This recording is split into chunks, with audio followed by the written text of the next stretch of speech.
Atos 7, do verso 57, até o 8, verso 8 nós vamos ler.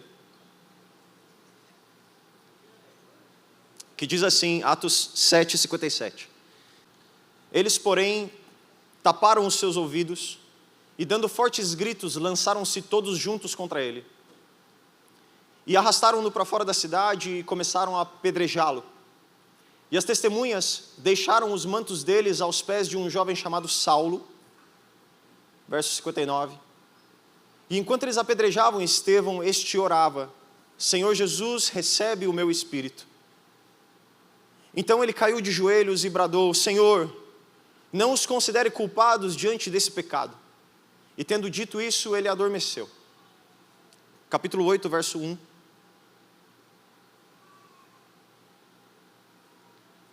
E Saulo estava ali, consentindo na morte de Estevão. E naquela ocasião desencadeou-se grande perseguição contra a igreja em Jerusalém.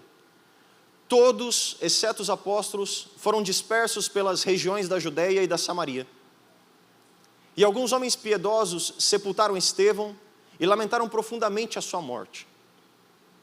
Saulo, por sua vez, ele devastava a igreja, indo de casa em casa, arrastava tanto homens como mulheres e os lançava à prisão.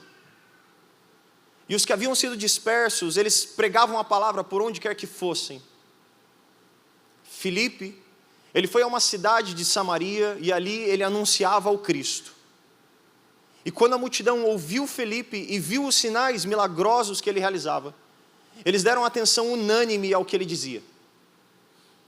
E os espíritos imundos, eles saíam de muitos, dando gritos. E muitos paralíticos e mancos foram curados. E verso 8. Assim houve grande alegria naquela cidade. Feche os seus olhos e ore a Deus por um instante. Senhor Deus, te agradecemos por essa noite. Estamos diante da sua presença porque desejamos conhecer mais da sua palavra. E eu te peço que nessa noite o Senhor flua em nosso meio e nos ensine de acordo aos desejos do seu coração, Pai. Que não haja nenhum tipo de impedimento para que o Espírito opere, para que não haja nenhum tipo de barreira para que o Senhor realize em nosso coração aquilo que o Senhor deseja fazer em nós, Pai. Eu oro a Ti e te agradeço, em nome de Jesus. Amém. Bom, nós estamos visitando o livro de Atos já há algumas semanas.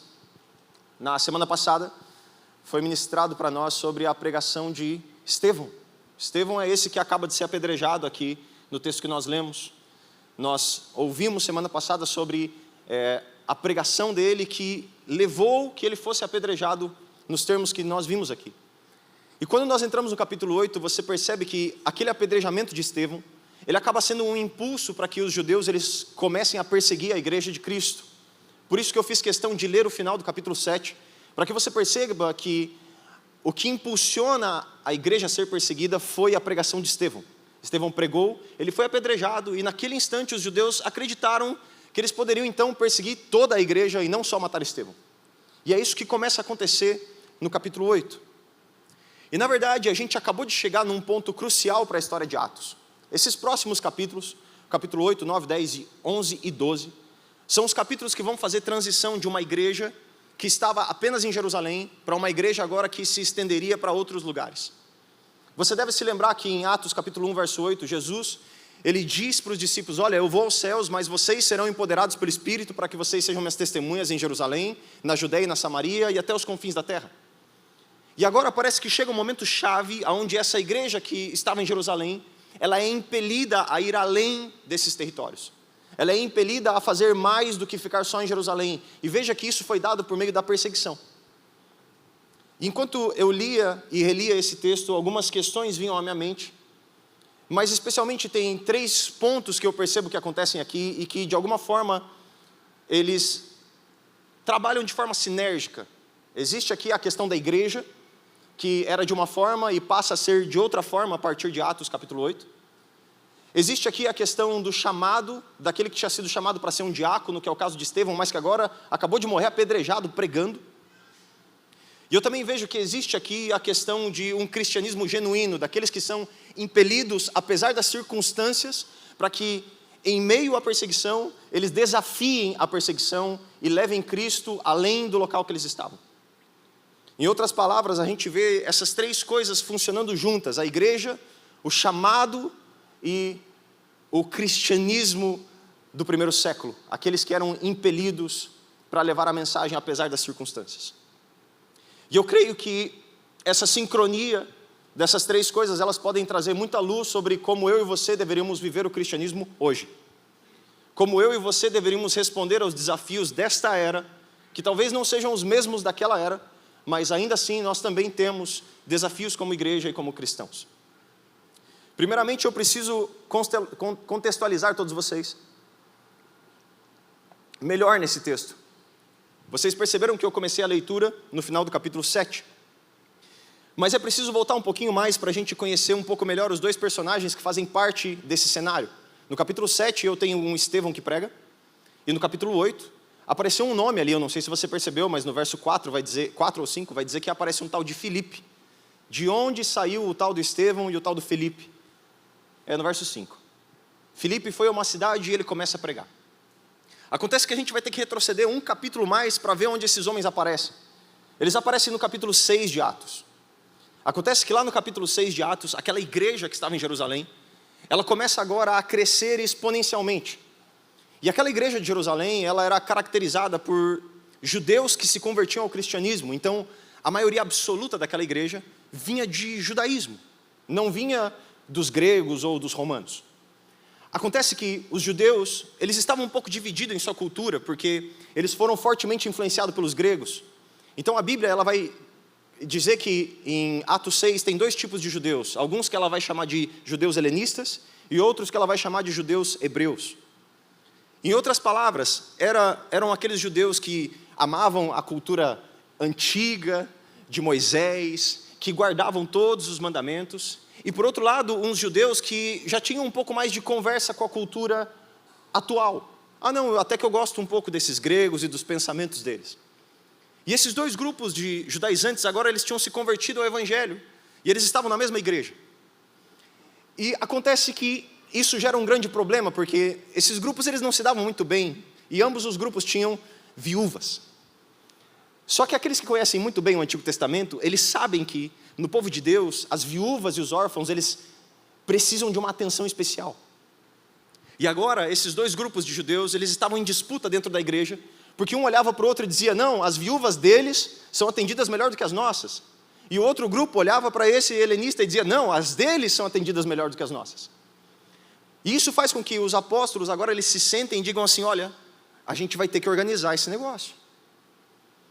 Porque nós aqui, os 12 apóstolos, nós precisamos nos dedicar à pregação e à oração. Então vamos separar 7 homens, para que esses homens eles possam fazer um serviço administrativo na igreja. A gente chama isso de diaconia nos dias de hoje. Aí é a primeira vez no Novo Testamento que aparece a palavra diáconos. É no capítulo 6 de Atos. Lá são os 7 primeiros diáconos designados para a igreja. E sabe o que eles tinham que fazer? Atender necessidades administrativas da igreja. Naquele caso, as viúvas. E aí então eles começam a escolher uma série de nomes. E os 2 primeiros nomes são os mesmos que a gente vê nos próximos capítulos. O primeiro nome é Estevão. E o segundo nome é o tal do Filipe, que a gente acabou de ver também. Então tudo isso é essencial para a gente entender o que vai acontecer com a igreja a seguir. Como a gente sabe, esse Estevão, ele começa a pregar em frente ao Sinédrio. E a gente leu aqui o final do capítulo 7, onde aqueles que estavam no Sinédrio, ouvindo a mensagem de Estevão, eles começam a tapar os seus ouvidos e gritar. Sabe igual aquela criança que não quer ouvir o pai? É exatamente igual. Os judeus tinham a tendência de fazer isso quando eles acreditavam que o que alguém estava dizendo era herético ou era blasfemo. Então eles diziam, eu vou tapar os meus ouvidos e eu vou gritar para que essas coisas não entrem na minha mente. Igualzinho a criança que não quer ouvir o pai, sabe? Claro que isso não acontece mais hoje em dia, né? E o que acontece é que aquilo ali era uma declaração pública que a pregação de Estevão era uma blasfêmia para eles.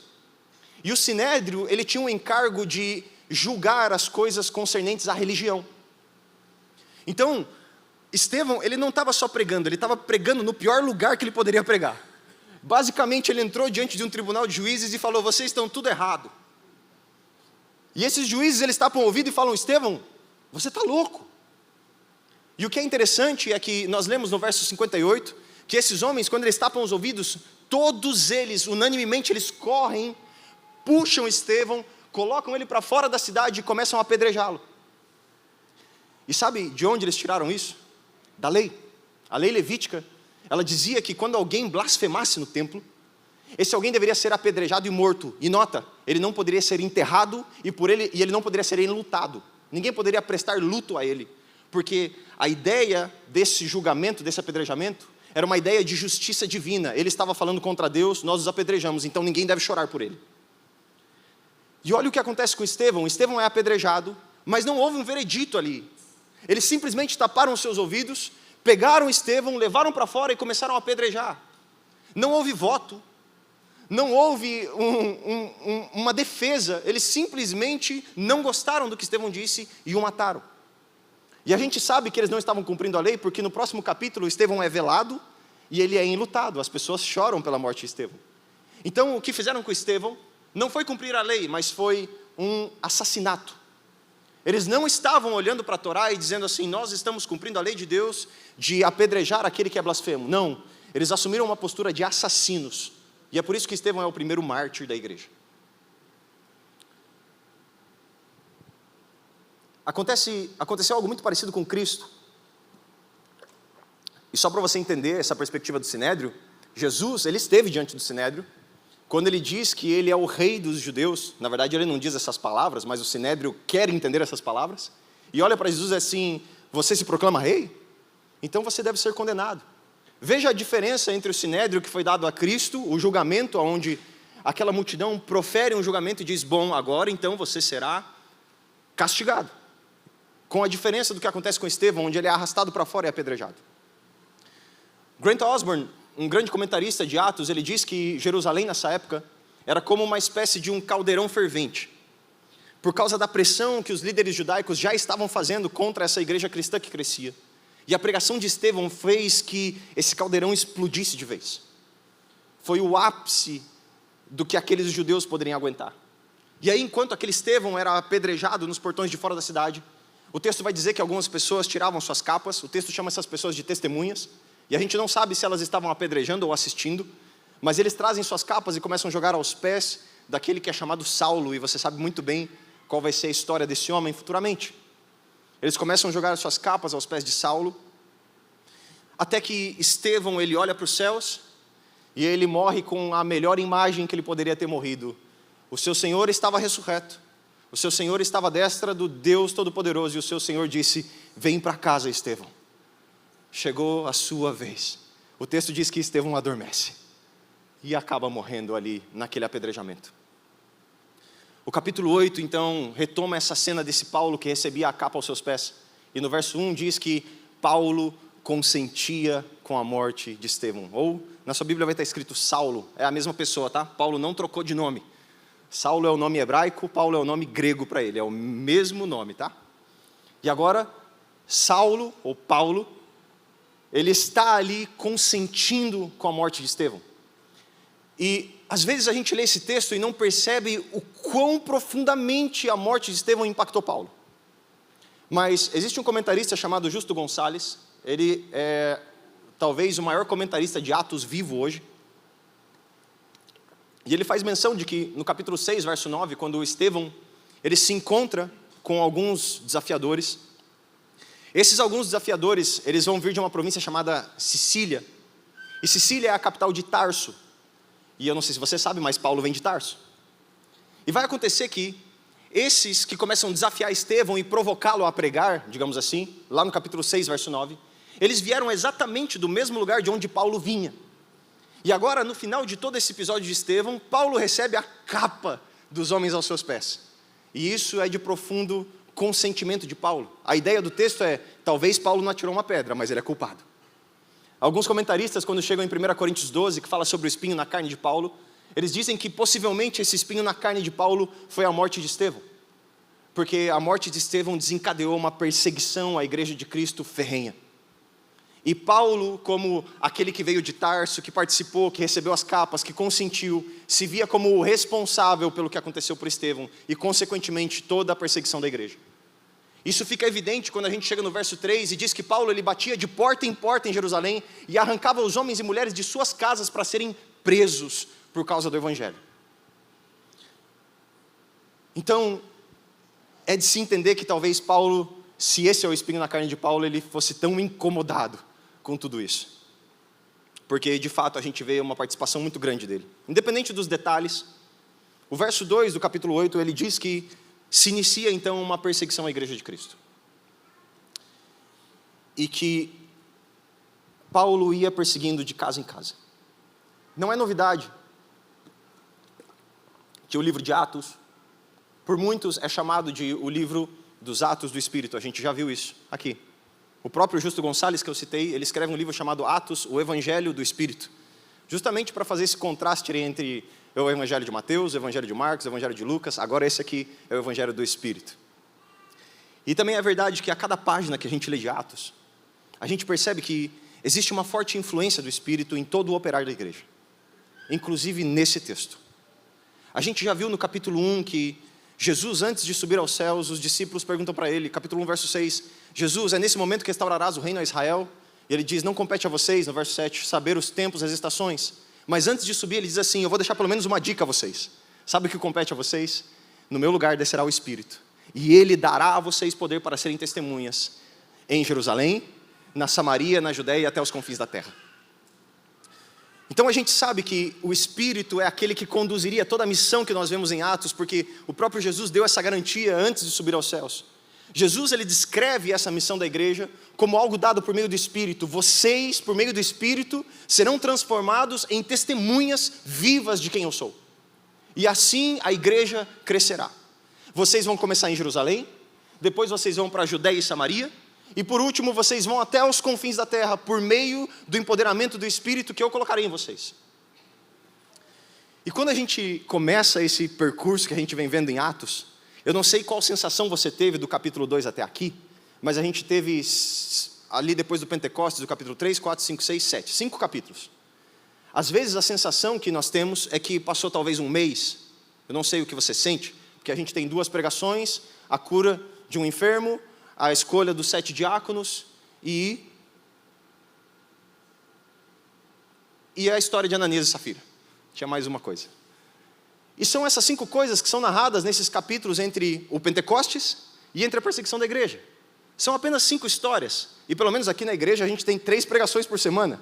Se 2 são narradas nesse espaço de tempo, não parece que é um espaço de tempo muito grande. Mas a verdade é que a igreja, ela ficou em Jerusalém sem se mover durante 3 longos anos. Esses 5 capítulos, eles tratam de 3 longos anos onde a igreja não saiu de Jerusalém, mas ficou lá como uma igreja local e não estava cumprindo aquele chamado que Jesus disse que eles deveriam. Vocês devem ir para a Judeia, para Samaria e até os confins da terra. Por causa do evento de Pentecostes, é bem provável que aquela igreja pensava que Deus é quem traria os de fora da terra para eles, porque lá no Pentecostes tinha gente de todo tribo, raça, língua e nação. E agora eles ficaram ali, locais, até que acontece todo esse evento, que vai jogar eles para fora de Jerusalém. É exatamente assim que o Espírito opera para a expansão da igreja. Nós já vimos nas primeiras ministrações que a palavra testemunha, ela vem da palavra grega martyrio, que significa testemunhar, mas essa palavra, com o tempo passou a ser traduzida para nós como o martírio. Porque esse é o fim de uma testemunha. Ele morre pelo que ele crê. E não é à toa que Jesus chama ele para que eles sejam discípulos e que a expansão de igreja se dá através de um martírio. É exatamente isso que acontece. É assim que o Espírito opera para a expansão da igreja por meio do primeiro mártir, Estevão. E a igreja agora ela se via quase que obrigada a expandir diante da perseguição que estava instaurada ali em Jerusalém pela liderança judaica. Eu tenho que passar por todo esse pano de fundo, e eu prometo que agora vai ficar mais acessível tudo. Mas isso é a primeira coisa que me leva a pensar se de fato essa igreja, ela era a igreja que cumpria as coisas no padrão que Cristo tinha estabelecido, ou seja, essa igreja até o capítulo 8, ela era exatamente a igreja que Jesus queria? Ou será que ela precisava levar um choque de realidade para perceber que existiam coisas mais maravilhosas do que ser uma igreja local em Jerusalém? Porque é exatamente isso que acontece aqui, por meio do Espírito. E essa talvez é a primeira pergunta que nós temos que fazer nessa noite. Será que aquilo que nós chamamos de igreja é aquilo que Jesus Cristo chama de igreja? Ou será que nós criamos novos termos para explicar a igreja por causa da cultura moderna. Por causa do que a cultura chama de igreja. E nos dias atuais, muitas palavras, elas ganham vários novos contornos. Uma delas é exatamente essa, igreja. A igreja, ela ganha um novo contorno na cultura que nós vivemos. Eu percebo que a gente pode dividir aqueles que se dizem cristãos em duas esferas de pessoas. Existem aqueles que entendem a igreja como uma estrutura física. Como isso, essas paredes, esse teto, esse som. Aqueles que, quando pensam em igreja, pensam em um lugar que eles vão visitar no final de semana para que eles recebam uma palavra que eles desejam. Esse é um grupo. Eu espero que você não entenda a igreja assim. Amém? Amém? Eu estou falando muito rápido. Eu respiro. Existe, porém, outro grupo. Um grupo que diz assim, olha, a igreja não é essa estrutura não. A igreja sou eu. Você já deve ter visto alguém assim? Que diz que essa igreja, essas paredes, na verdade, são a invenção da cultura. A igreja é o que eu sinto aqui dentro, a igreja é a minha espiritualidade. Por outro lado, esses estão tão errados quanto os primeiros. Dois grupos totalmente errados diante do conceito bíblico de igreja. Por mais que sejam um antagônico ao outro, os dois cometem o mesmo erro. Por um lado, o primeiro grupo está errado porque igreja não é estrutura física. Por outro lado, o segundo grupo está errado porque igreja não é a religiosidade individual de um ser, mas é a religiosidade da comunhão de Cristo. Daqueles que se unem em torno do Mestre. E isso não se dá num lugar. Isso se dá naqueles que querem testemunhar o nome de Cristo. É para isso que Jesus chamou os discípulos. Então, igreja, eclesia, ela significa a assembleia. Assembleia dos santos. Eu gosto dessa frase. A assembleia dos santos. Aqueles que se reúnem para uma assembleia. Para ouvir, para falar sobre Cristo. Para adorar a Cristo. Para reverenciar Cristo. Para conhecer Cristo. Isso é igreja. Sabe aquele livro no Antigo Testamento, Eclesiastes? Ele é derivado dessa palavra. Eclesiastes significa o pregador. Ou seja, aquele que tem direito de fala na assembleia. E eclesia, igreja, significa a reunião, a assembleia em si. O que compõe a igreja, portanto, é a reunião dos seguidores de Cristo. E num certo sentido, a igreja de Jerusalém, ela fazia isso muito bem. Quando a gente começa a ler esses capítulos pelos quais a gente passou, a gente vai perceber que a igreja de Atos se reunia. A igreja de Atos, ela fazia coisas que nós não fazemos. Ela dividia os seus bens. A igreja de Atos, a Bíblia vai dizer que eles comiam de casa em casa. Porque, como a gente acabou de dizer aqui, a igreja não está fadada a esse lugar. Mas eles passeavam de casa em casa e diziam, que tal a gente falar um pouquinho sobre Jesus hoje? E nesse conversar sobre Cristo, a gente come algo. Isso é chamado de igreja em Atos. Essa igreja não estava fadada a um lugar de reunião. E essa igreja também não era feita por apenas uma pessoa, porque é impossível alguém ter uma reunião sozinho. Então essa igreja era composta daqueles que se juntavam para falar e ouvir sobre Cristo. E em meio a isso ter comunhão um com os outros. O livro de Atos vai dizer que tudo eles tinham em comum, começando pelo Cristo. E nesse sentido, a igreja de Atos foi muito boa e trabalhava muito bem. A grande questão é que Jesus, ele não define a igreja apenas como essa reunião. E é aí que entra a questão do texto que nós estamos lendo. Jesus também define a igreja como uma missão. Essa igreja, ela deveria impactar a sociedade de tal forma que o local físico se transformasse cada vez mais irrelevante. Não, a igreja não está em Jerusalém. A igreja, ela também está na Judeia e ela também está na Samaria. Essa mesma igreja, ela não está só no território judaico. Mas essa igreja agora se expandiu para os territórios gregos, para os territórios asiáticos, e assim por diante.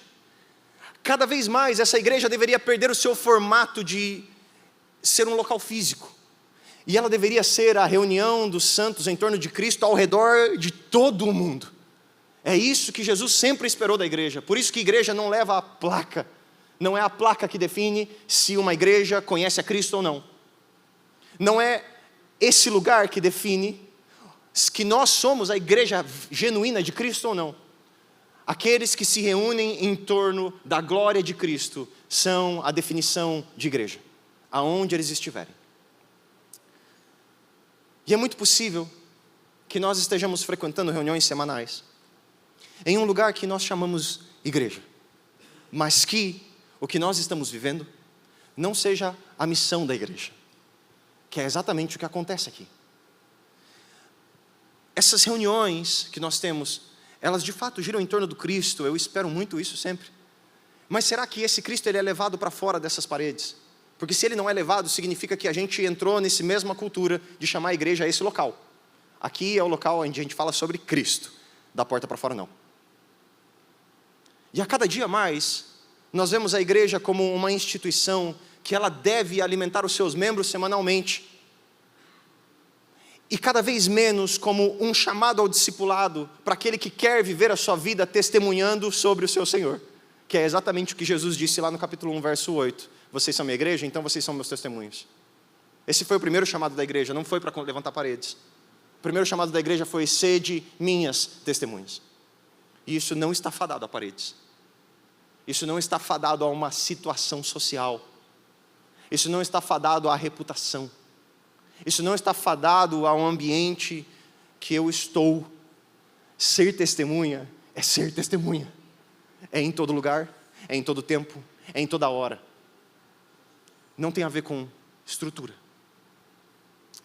E sabe, essa ideia de igreja como local, ela cria em nós a sensação de que nós somos espirituais porque nós nos reunimos.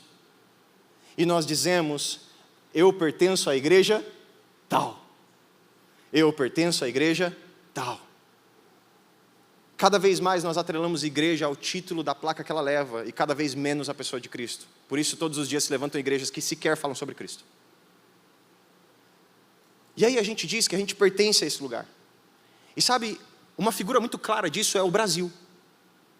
O Brasil é aquele tipo de país que cada dia diz que tem mais cristãos, mas a cada dia também é mais conhecido pelo seu carnaval.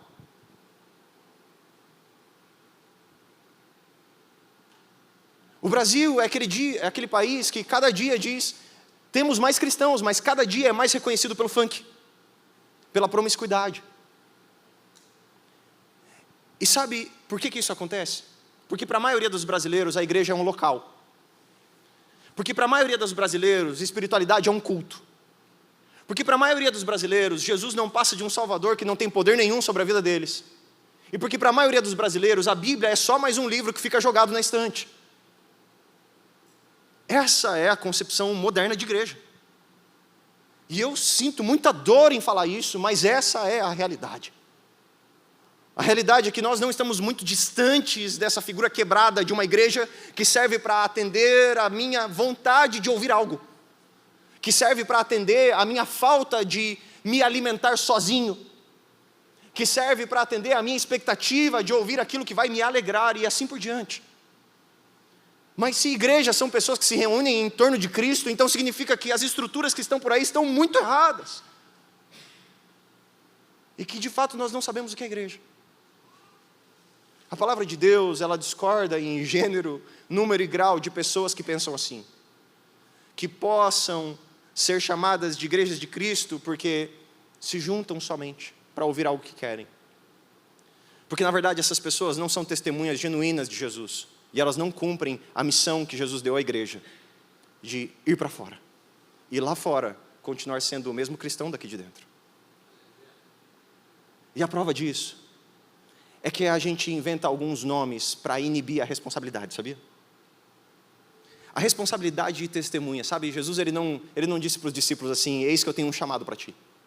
Ele disse assim: você vai ser minha testemunha. Não está atrelado ao seu chamado. O que você vai fazer? Você vai levantar tijolo? É lá que você vai testemunhar. O que você vai fazer? Você vai ser um advogado? É lá que você vai testemunhar. E aí o que a gente faz? A gente inventa uma palavra. A palavra chamado. A gente inventa a palavra chamado para dizer assim: eu fui chamado para isso ou para aquilo. Sendo que o primeiro chamado de Cristo foi: sede minhas testemunhas. Aonde? Não interessa. É testemunha. E aí o que a gente diz? Não, eu fui chamado para ser empresário. Eu fui chamado para ser advogado. Eu fui chamado para ser médico. E aí, sabe o que a gente também diz? Eu fui chamado para ser pastor. Ou seja, ele cuida da fé e eu não. Eu fui chamado para ser professor. Tá bom, ele cuida do estudo e eu não. É isso que a gente faz com essa palavra. E sabe como é que começou a pregação de Estevão? Com pessoas desafiando o seu estilo de vida e a sua fé. Foi assim que Estevão começou a pregar. No capítulo 6, verso 8 e 9, começa uma narrativa sobre quem Estevão era. E diz: Estevão era um homem cheio de graça e do poder de Deus. Ele realizava grandes maravilhas e sinais entre o povo.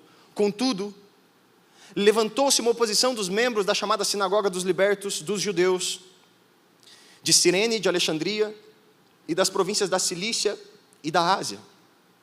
E esses homens começaram a discutir com Estevão.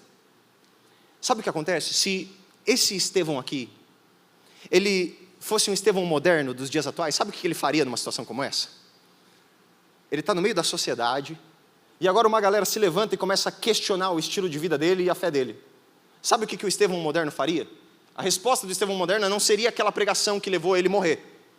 A resposta do Estevão moderno seria mais ou menos assim: amigo, espera um pouquinho, eu fui chamado para ser diácono. Esses assuntos da fé, você pode ver com o meu pastor, por favor? Eu sou aquele que vai coletar o dízimo. Eu sou aquele que vai trazer água. Eu não sei muito bem responder essas questões. Eu não fui chamado para isso. Esses assuntos sobre vida cristã, eu deixo para o meu pastor responder para mim. Pedrão, aqui ó, ele está querendo saber sobre Jesus. Foi isso que Estevão fez. Estevão não foi chamado para ser pregador, mas ele morreu pregando. Ele foi chamado para quê? Ele foi chamado para ser uma testemunha. E o ofício dele na igreja era ser diácono, mas o ofício dele lá fora era ser testemunha. Porque a vida dele não se restringia às 4 paredes de servir um copo de água para um pastor, mas se estendia lá para fora, para que alguém, quando olhando para ele, dissesse: quem é você? Ele dissesse: eu sou aquele que fala sobre Cristo. E foi assim que ele morreu. Não foi cumprindo o seu chamado, foi cumprindo o chamado de Cristo. Você vai ser minha testemunha, independente do que você faça. Ele não inventou um chamado de 4 paredes para dizer: eu estou satisfeito com o que eu tenho feito dentro da igreja, eu não preciso fazer nada aqui fora. Não. Ele foi lá e fez o que ele tinha que fazer. E por isso ele morreu. Mas nas nossas igrejas modernas, a gente encontra algumas funções diante de coisas como essa. Eu cuido da salinha. Isso não é comigo não. Viu, quem é esse teu Cristo, esse negócio de fé aí?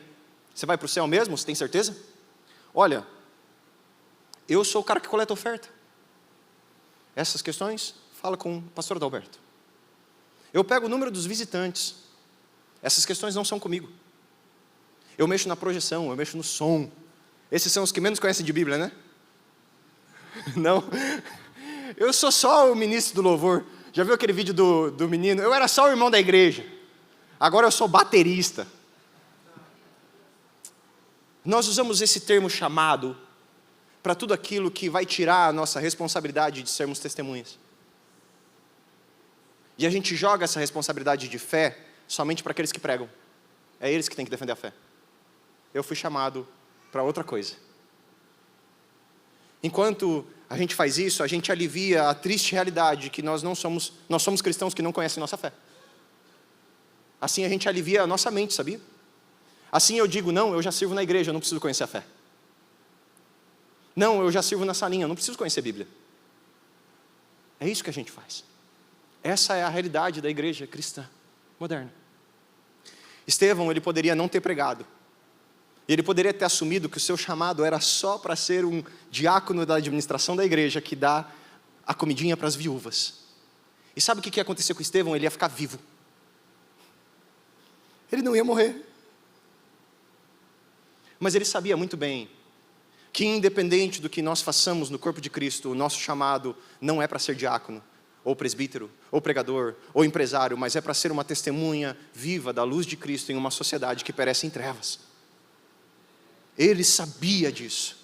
E que eventualmente, sendo luz nas trevas, sabe o que vai acontecer? Você vai perder uma promoção. As pessoas não vão te amar. Você não vai ser promovido. Tudo aquilo por quando você tanto lutou, talvez você não consiga. Porque a gente incomoda. Porque a sociedade espera que os nossos padrões morais, que os nossos padrões de vida sejam semelhantes aos deles. E quando a gente não oferece isso de volta, o que a gente faz? A gente é apedrejado. A gente é tratado como um Estevão. Então, muito da sua postura social também diz muito sobre o seu cristianismo. Como eles te veem, declara o tanto que você crê em Cristo. Ele sabia que, independente do que nós fazemos, nós somos testemunhas lá fora. E é por isso que martírio, a palavra testemunha, ganha contornos daqueles que acabam até morrendo por Cristo no decorrer do tempo. E tudo isso me leva ao terceiro ponto que eu citei no começo, o que então é cristianismo? Igreja, chamado e cristianismo. São pontos que são totalmente indissociáveis. E isso fica evidente quando a perseguição começa. O texto diz que, naquela ocasião, alguém tinha entendido o papel de ser testemunha, um tal de Estevão. Ele era só o diácono, mas ele entendeu qual era o chamado dele. E agora, uma perseguição é desencadeada. E é óbvio que essa perseguição ela é conduzida pelo próprio Espírito, porque ela vai fazer com que a igreja se expanda. E o verso 2 do capítulo 8 vai dizer que eles foram dispersos, então, adivinha por onde? Judeia e Samaria. Naqueles lugares que Jesus disse assim, vocês sairão de Jerusalém e vocês vão para 2 lugares primeiro, Judeia e Samaria. Mas sabe quem foi? Não foi apóstolo. Não foi o pastor da igreja. A Bíblia diz, todos eles foram dispersos pela Judeia e Samaria, menos os apóstolos. Sabe quem fez a igreja em Samaria? O membro da cadeira. O cara que frequentava o culto. Não foi Paulo que foi abrir a igreja na Samaria. Não foi Pedro que foi fundar a igreja na Judeia. Inclusive vai dizer que aquele Felipe, mais um diácono, ele foi pregar em uma das cidades da Samaria. Porque a igreja da época de Cristo, ela entendia uma coisa. Eu fui chamado, acima de tudo, para ser uma testemunha viva de Cristo. Se a perseguição começa aqui e ela me empurra para fora, pois lá eu vou testemunhar. E se alcançar lá, então eu vou para outro lugar e eu continuo testemunhando. E se me alcançar lá, então eu vou para outro e eu continuo testemunhando. Quantos de nós estaríamos dispostos a deixar o conforto de nosso lar para sermos testemunhas de Cristo por causa de uma pressão social? O verso 3 vai abrir um parênteses em toda essa história, mostrando que a perseguição ela só se intensificava. Paulo devastava a igreja, diz o verso 3. E perceba que a devastação de Paulo não está atrelada a um templo. O texto do verso 3 diz assim, Paulo devastava a igreja batendo de porta em porta e pegando um por um e prendendo. A igreja, para Lucas, não era o templo. A igreja para Lucas também não era só a reunião. A igreja para Lucas era todos aqueles que professavam a sua fé no crucificado. Seja ele sozinho na sua casa com sua esposa, e Paulo arrancando ele lá de dentro. Lucas define isso como um Paulo que devasta a igreja, porque vai lá dentro da casa do cristão, arranca ele de lá e diz, Paulo está prejudicando a igreja, porque ela não é esse templo, e ela não é só a reunião, ela é eu e você, debaixo de Cristo. É isso que começa a acontecer. O verso 4 retoma a questão de todos aqueles que foram dispersos. Lucas vai dizer que aqueles que foram dispersos não eram os apóstolos, mas eles eram pessoas que testemunhavam Cristo e pregavam a palavra por onde quer que fosse. Agora eu queria que você pensasse nisso por um instante. Veja o que significa ser testemunha de Cristo de fato e viver o cristianismo, e reflita agora comigo. Se você mesmo tem vivido algo similar a isso. Imagine que a única igreja do mundo é essa. Não tem outra. Em Jerusalém era a única que tinha. Imagine que essa igreja, esse local, você e eu somos a única igreja da face da terra. E um de nossos membros é arrastado porta fora e apedrejado em nossa frente. Isso motiva todo o Foz do Iguaçu a sair prendendo cada um de nós. O que você faria sendo a única igreja viva?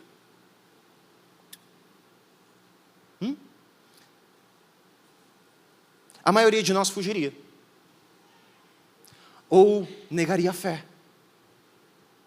E ficaria na expectativa, sabe do quê? Que os pastores se virem para reconstruir a igreja de volta. Porque nós estamos acostumados a que eles nos alimentem, enquanto nós assistimos.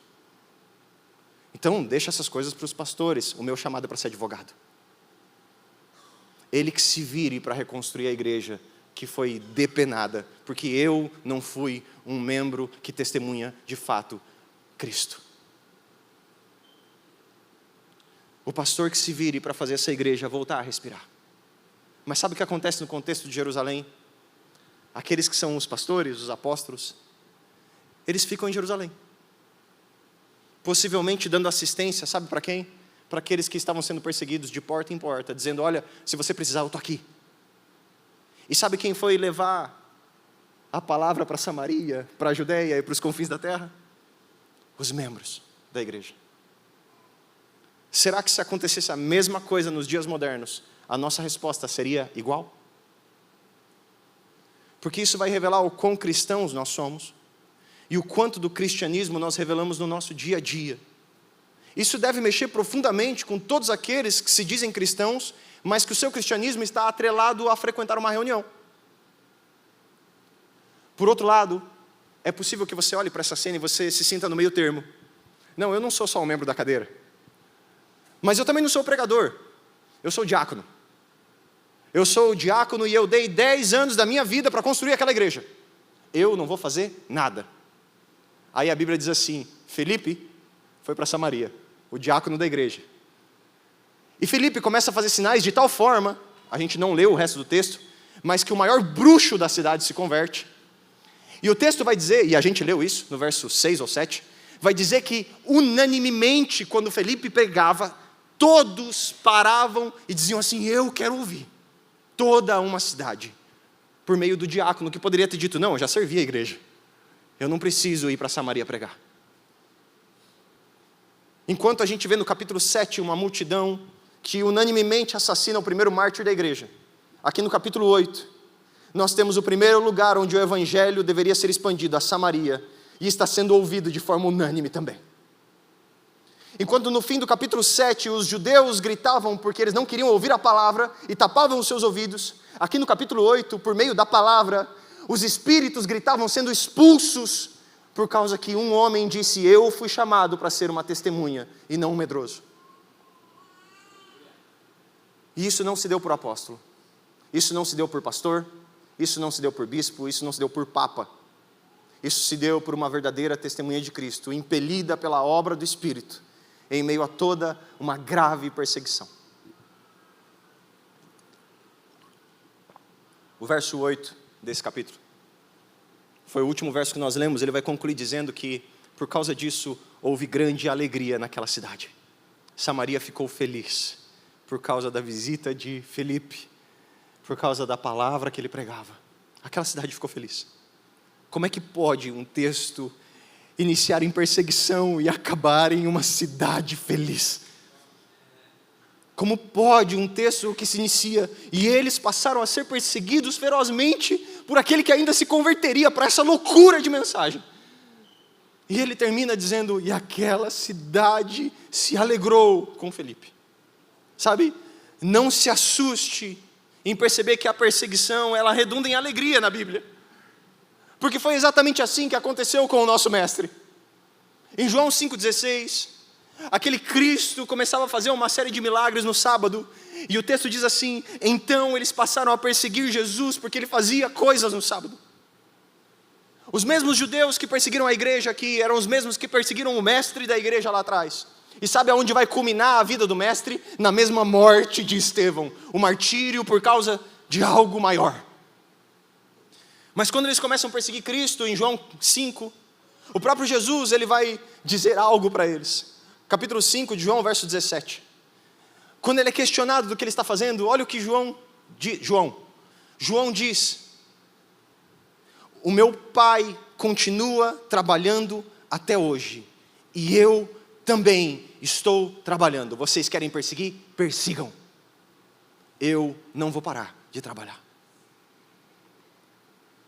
E aí isso causa ainda mais revolta. Veja o verso 18. Por essa razão, os judeus, eles não queriam mais só perseguir Jesus. Em 2 versos eles passaram de perseguidores para aqueles que queriam matá-lo.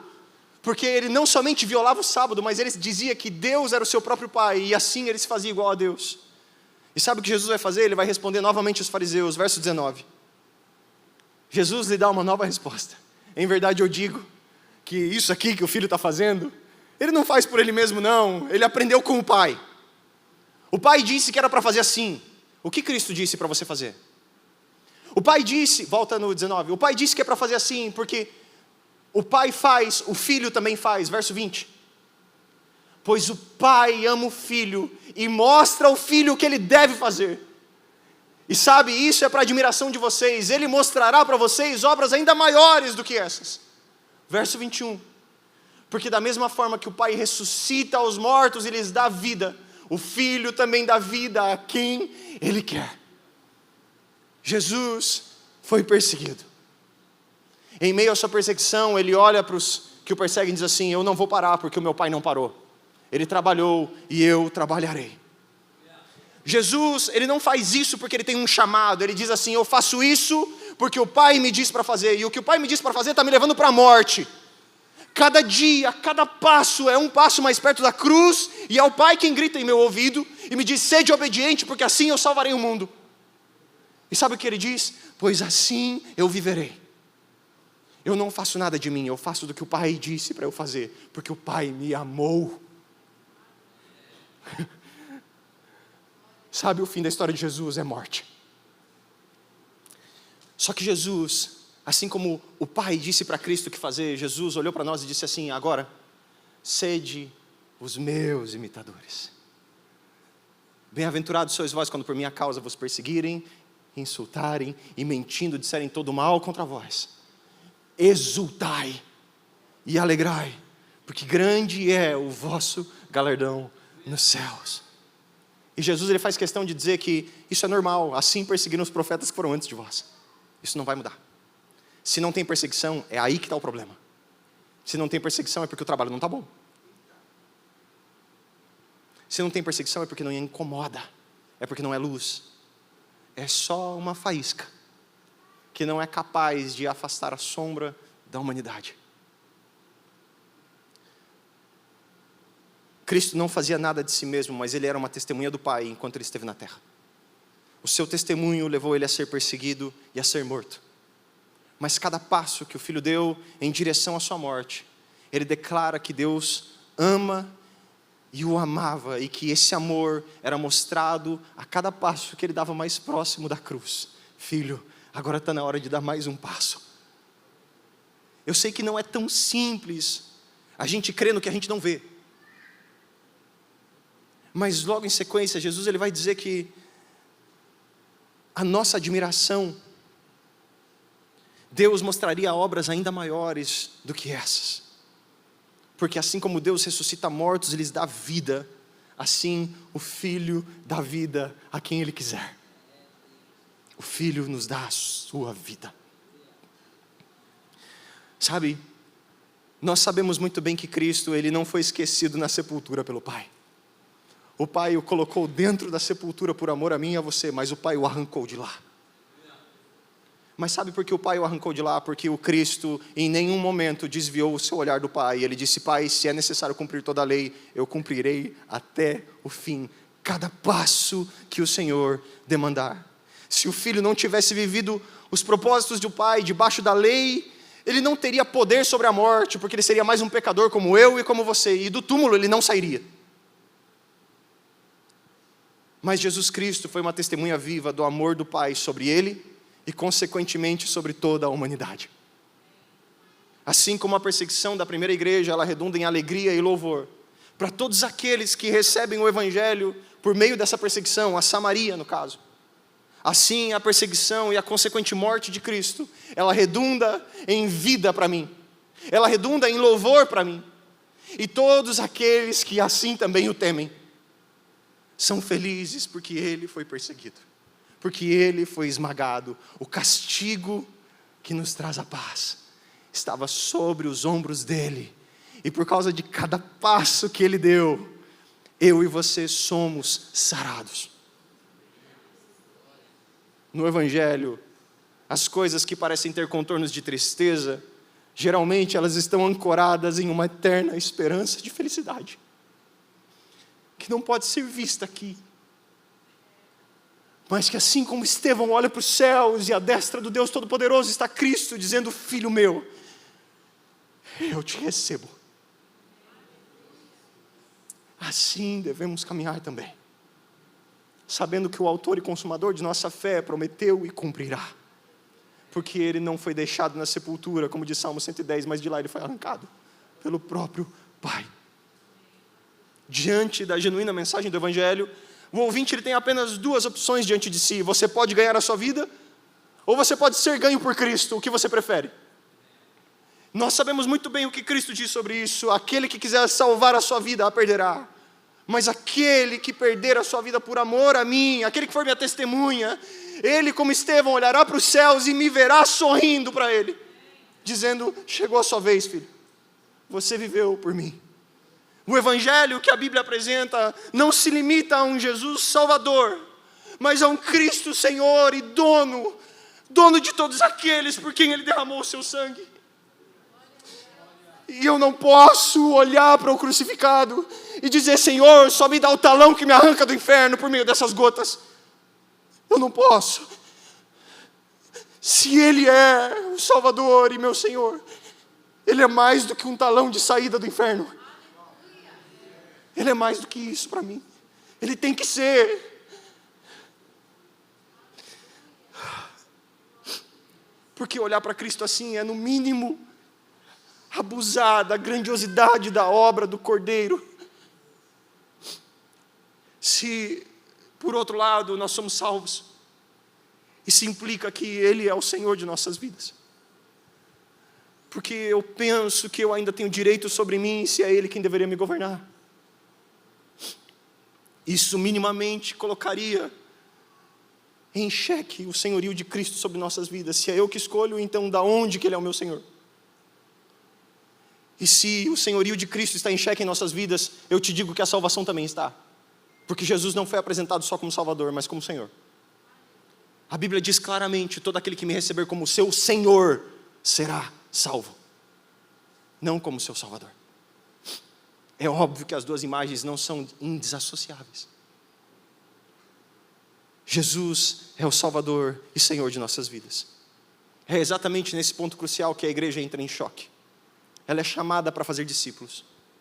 E os discípulos são aqueles que são chamados não só para um ofício na igreja, mas para serem testemunhas. E é sendo testemunha de Cristo, ou seja, olhando para Ele e vivendo como Ele viveu, assim como Ele olhava para o Pai e fazia o que o Pai dizia, que eu sou um verdadeiro cristão. Não o tendo como um passaporte de saída para o inferno, mas como o Senhor da minha vida.